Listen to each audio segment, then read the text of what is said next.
Good day, everyone. So this is the report of Group 4 entitled Material Self. What is material self? The material self, according to William James, pertains to the objects, places, or even people which have the labor mind. So material self here, it's either bagay or mga tao or physical components na ating ginamit or pagmamayari natin. And also, kapag nag-invest kita sa bagay na ran, makuha natin na tanda nga atin. Kasi, like, kumbaga, gipag-aanan natin yan.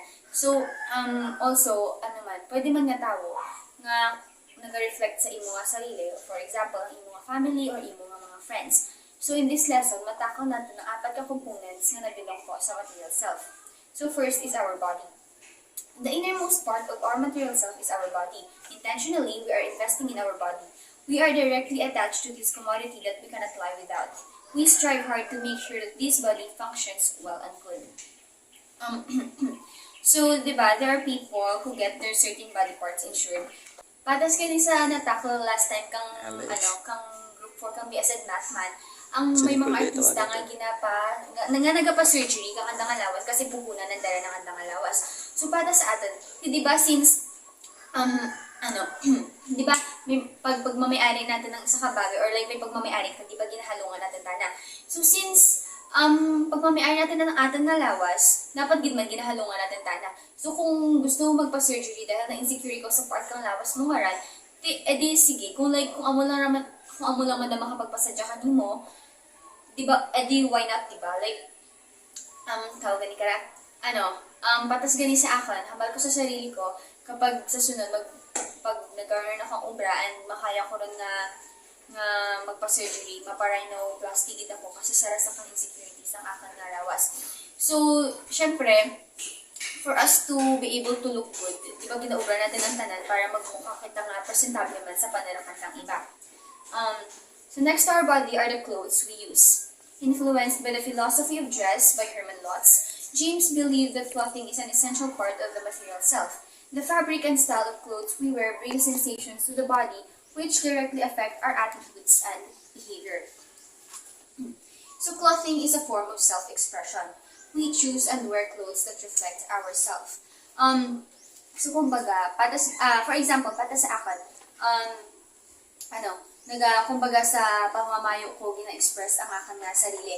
Kung feel mo komportable ikaw sa bayongan, at kung feel mo daw ikaw ran kapag suksok mo ang bayongaran, edi sige, suksukon mo lang. And also, if daw gusto mong baklan ng bayongan kasi feel mo bagay ka mo, edi baklan mo. Kung amo lang man, ako, patas ka rin hambag ko kanina, kung amo lang makapagpasadya ka mo. And hindi lang ikaw siguro sa opinion kang iba. Kumbaga, dito lang kita mas-stick sa mas positive na comments, kaya amo lang man rin ang nag-matter. And also, medyo out of topic lang niya, pero gusto ko lang i-insert, lalo na sa mga lucky riyan nga, hindi bukod sa pamamayo kang, hindi porket nagasuksok ng isa kabayi, ang isa kabayi or ang mga bayi ka revealing goods is do gina-invite na rin ka mo nga i-harasan da or bastuson. Kumbaga, amo gani bay nga na ubra ang bayo nga para suksokon. So, nakadepende rin na sa imong pag-iisip kung paano mo tanataragan. Kasi kapag matino ang pag-iisip mo, kapag makakita ikaw kang body part lang na mo, pero kung wala ko sa tamang pag-iisip, siguro, may chance nga is-sexualize mo taga. And third in the hierarchy is our immediate family. Our parents and siblings hold another great important part of ourselves. What they do or become affects us. So, for example, when an immediate family member dies, part of ourselves dies too. Di ba? Kapag, syempre, since nagbuhal kita sa ating na family and together kita naghalig, kapag like madura sa family member natin, though ang sarili man natin is doon nadura man ang part ng ating nga sarili. So as long as imo natin ang ating nga family, dapat gina-treasure natin ang kada oras na imo natin sanda. And also, dapat nag-invest kita sa ating nga family. Patas gani kaya mo nag-eskwela kita kang med para sa sunod na ibalik natin sa anda ang mga bagay na ginatugong nanda sa atin kaya. And also, hindi natin paglipatan nga bahalang naging parte kang pamilya natin sa atin as we grow. And also, asa nga magbahal kita, imawagin natin sanda. So, the last component po will be discussed by one of my member, Manong Fred Manuel. The fourth component of material self is our home.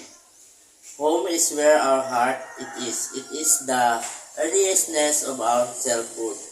Our experience inside the home were recorded and marked on particular part and things in our home. Ang tahanan ang nagsasalamin ng estado ng ating pamumuhay. Pag malaki ang tahanan, nasisilbi itong mayaman at marangya. At kabaliktaran naman, pag maliit, payak lamang ang pamumuhay ng tao. At sa tahanan, nahuhubog ang ating pagkatao.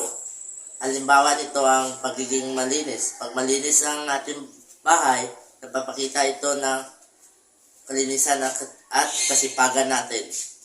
At kung ang bahay naman natin ay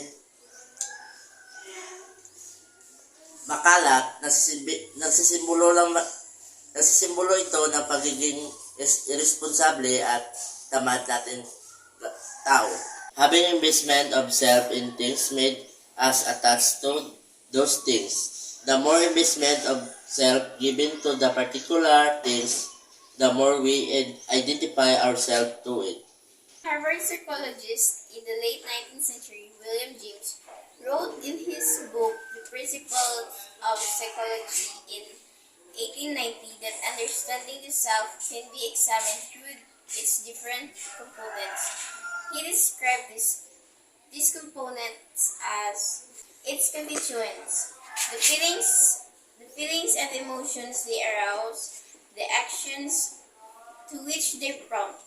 The constituents of self are composed of the material self, the social self, and the spiritual self, and the pure ego. Material self pertains to objects, places, or even people which can have the label mind. It also refers to the tangible objects, peoples, or places that can carry this designation mind or mind. Social self. Social self refers to how we perceive ourselves in relations to other people. It is also defined as how an individual interacts with the social world presented to him and how he approaches the formation of relationship. Spiritual self. Your spiritual self is in you in your most beautiful and powerful form. It is the authentic self, the unconditioned part. Sige, liwatan na lang spiritual. Spiritual self. Your spiritual self in you is your most beautiful and powerful form. It is the authentic self, the unconditioned part of you without patterns. A spiritually healthy person has clear purpose in life, is able to reflect on the meaning of the events.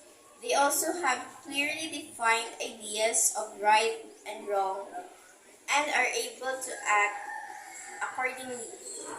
Some people follow specific religious practices while others may pursue a general sense of harmony and self-awareness.